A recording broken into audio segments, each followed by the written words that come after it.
आज हम इस वीडियो के माध्यम से आलोचना कैसी होनी चाहिए इस पर अपनी बात रखेंगे। आलोचना वैसे तो व्यवहार जगत में लोग खूब करते हैं, लेकिन अधिकांश लोगों को यह भी पता नहीं होता है कि आलोचना कैसे की जानी चाहिए, किन बातों की जानी चाहिए और उनमें रखी जाने वाली बातें किस तरह की हो। आज मैं इन्हीं बातों को इस वीडियो के माध्यम से रख रहा हूँ। हो सकता है श्रोतागण को इससे कुछ लाभ हो। आलोचना युक्त होनी चाहिए। युक्त का आशय उस चीज़ से है कि आलोचना बोधगम्य हो, यानी बोधगम्य का अर्थ यह है कि आलोचना में जो बात कही जा रही है वह जानने एवं समझने योग्य हो।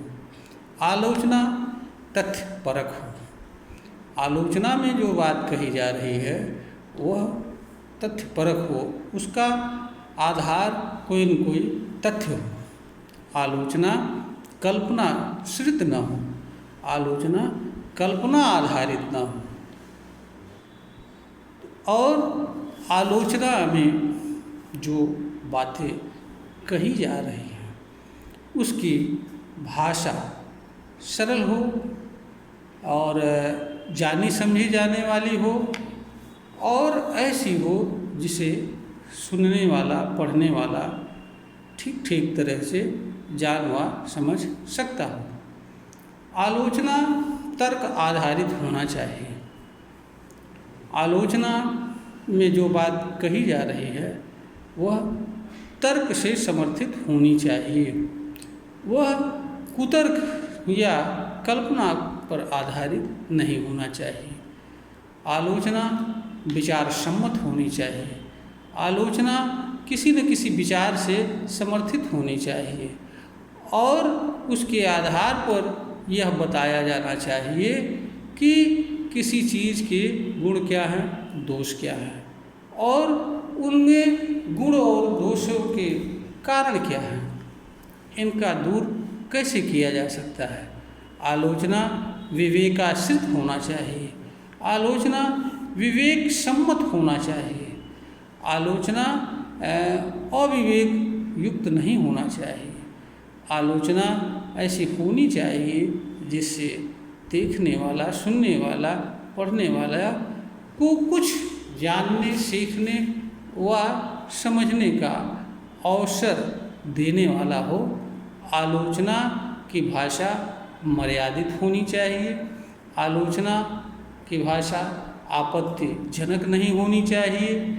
आलोचना लोकनीति एवं विधि के विरुद्ध नहीं होने चाहिए। आलोचना संवैधानिक, लोकतांत्रिक सिद्धांतों, मूल्यों एवं परंपराओं के अनुरूप होना चाहिए। इनके विरुद्ध नहीं होना चाहिए। आलोचना का उद्देश्य लोक कल्याण होना चाहिए, जन कल्याण होना चाहिए। आलोचना विषयपरक एवं वस्तुपरक होना चाहिए। आलोचना का संबंध किसी व्यक्ति या वस्तु से होना चाहिए, किसी विषय या वस्तु से होना चाहिए। आलोचना का संबंध किसी विषय या वस्तु से होना चाहिए, किसी व्यक्ति से संबंध नहीं होना चाहिए। आलोचना का संबंध किसी व्यक्ति, वर्ग एवं उसकी भावनाओं से नहीं होना चाहिए और ना ही आलोचना में ऐसी कोई बात कही जानी चाहिए जो किसी व्यक्ति, वर्ग एवं समूह की धार्मिक या अन्य तरह की भावना को ठेस पहुंचाने वाली हो। आलोचना सत्य एवं यथार्थ बातों पर होनी चाहिए। आलोचना ऐसी बातों पर आधारित नहीं होनी चाहिए जो असत्य हो, भ्रामक हो और समाज में भ्रम, ईर्ष्या, द्वेष भाव पैदा करने वाली हों। आलोचना जनमानस को दिशा देने वाली हो। आलोचना ऐसी होनी चाहिए जिससे किसी बात या चीज़ के कहने वाले, लिखने वाले, रखने वाले को स्वयं स्वतः मूल्यांकन का अवसर मिले, पुनर्विचार का अवसर मिले, जनता को भी जानने व समझने का अवसर मिले। आलोचना इस तरह से होनी चाहिए जिससे सच सामने आ रहा हो और किसी चीज़ में छिपे गुण बाहर आ रहे हों, किसी बात या चीज़ में छिपे दोष बाहर आ रहे हों और वे कारण भी स्पष्ट रूप से पता चल रहे हों जिनके कारण किसी चीज़ में कोई दोष विद्यमान हो, और उन कारणों को दूर करने के उपाय भी आलोचना में बताए जाने चाहिए। आलोचना विरोध परक नहीं होनी चाहिए, आलोचना कमियां गिनाने वाली मात्र नहीं होनी चाहिए, क्योंकि आलोचना विरोध परक होने पर एक नई तरह की प्रतिक्रिया का जन्म होता है। इससे फायदा कुछ नहीं होता है, समस्याएं जन्म लेती हैं।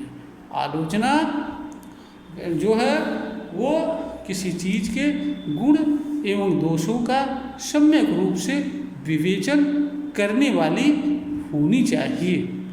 यह वीडियो ज्ञानवर्धन हेतु प्रेषित की जा रही है।